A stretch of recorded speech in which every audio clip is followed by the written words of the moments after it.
Hey guys, welcome back. I hope that you're well. Thank you so much for tuning in for this week's video. Guys, it's Christmas. Woohoo!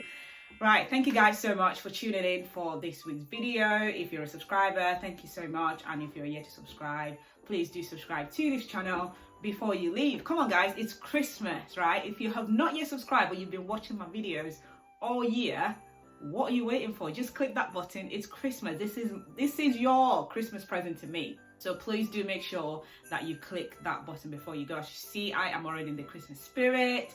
I've got my Santa hat. I've got my cape right here as well. So I am definitely feeling it at the moment. So, okay, guys. So the reason that I'm putting this video out is obviously to wish you guys Merry Christmas. Have a fantastic one and a great new year as well. But also I wanted to do one final review because I promised that I was going to put this video out a couple of weeks ago. So this is Oud Save the Queen by Atkinson. So a couple of weeks ago I did a video on fragrances I used to hate, and in that video I mentioned Oud Save the Queen by the House of Atkinsons and the fact that I'm now starting to like it, and I think it's worth giving it its own video. So that's kind of what I wanted to do today.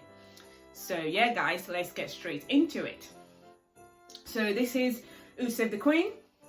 It comes in this sort of gold bottle, which is quite attractive, and this is from the House of Atkinsons. And if you're familiar with this house, this is a British house, and for some reason it's just very underrated. It's not very much like spoken about. You don't really hear much about it, you know, but I do think that they do have some fantastic scents. So yeah, I thought I would give this its own video today. So I'm just going to quickly go through the notes, guys. So the top notes in this are Earl Grey tea, clove, bergamot. The middle notes are jasmine, orange blossom, and the base notes are agarwood, tonka bean, and gaek wood.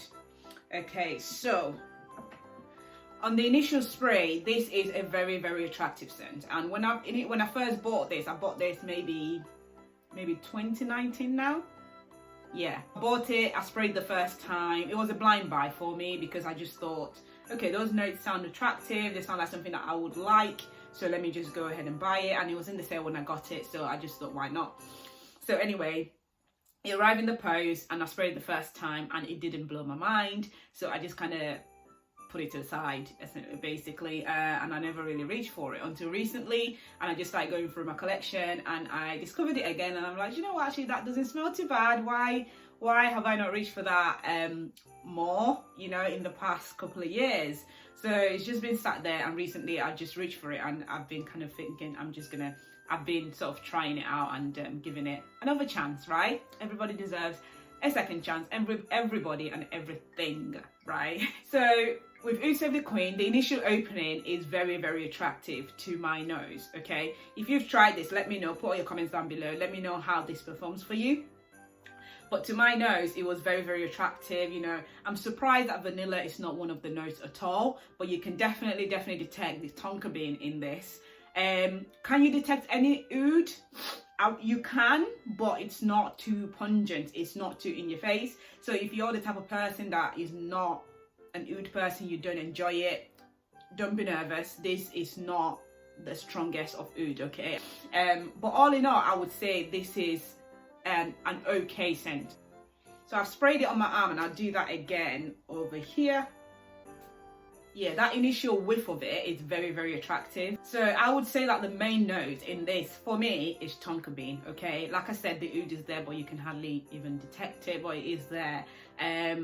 It's really warm, it's really cozy. I think it's quite nice for this time of the year, winter time.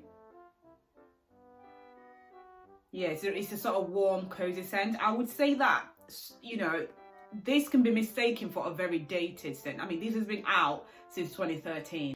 It's about 8 years old, but it does smell sort of vintagey, sort of quite dated type of sweet scent. But I do quite enjoy it. I would say that I enjoy the first 2-3 hours though more than I do the dry down. The dry down is not quite what I expect, okay? I expected more of a sweeter dry down because the opening is already quite sweet and I really enjoy it. So I expected the dry down to be more of that and just, you know, it get more stronger and closer to my skin. But unfortunately, it's not quite that. It almost evolves and sort of changes into this almost like a different perfume altogether. So I have to say I don't enjoy the dry down. In terms of longevity, it stays on my skin probably about 5 to 6 hours. If you kind of want to smell that opening again, you will obviously have to respray, because like I say, the opening is nice, but then it kind of evolves into this completely different perfume. So I'm not quite sure I'm keen on the dry down. It smells more sort of old, more dated, more sort of vintage, which is not a bad thing. I mean, some people might enjoy that. I just think I prefer the opening.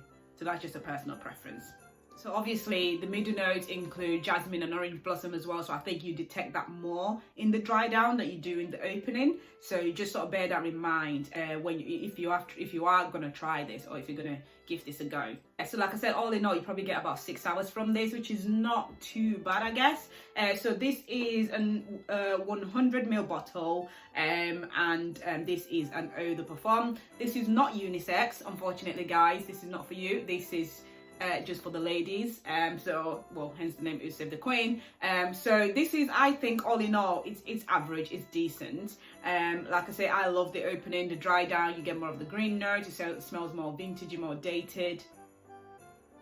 Yeah, I quite like how it evolves, I have to admit, and I think I'll be reaching for it more than I used to. I just kind of kept it somewhere before. I didn't even give it any attention whatsoever, but I think yeah, I think going forward that is going to change. So yeah, let me know if you've tried this. Leave all your comments down below.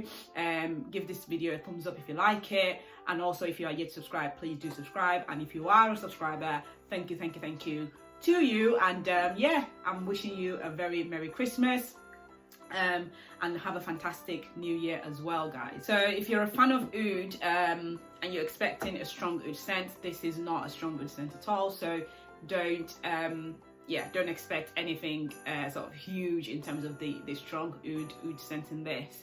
But yeah, if you are not a fan of oud, then you probably like this because it doesn't actually have a lot of oud in it, albeit be one of the notes. So yeah, that is all I've got to say about Oud Save the Queen. Thank you so much for watching, guys, and I will see you in 2022. Have a good one, guys. Bye.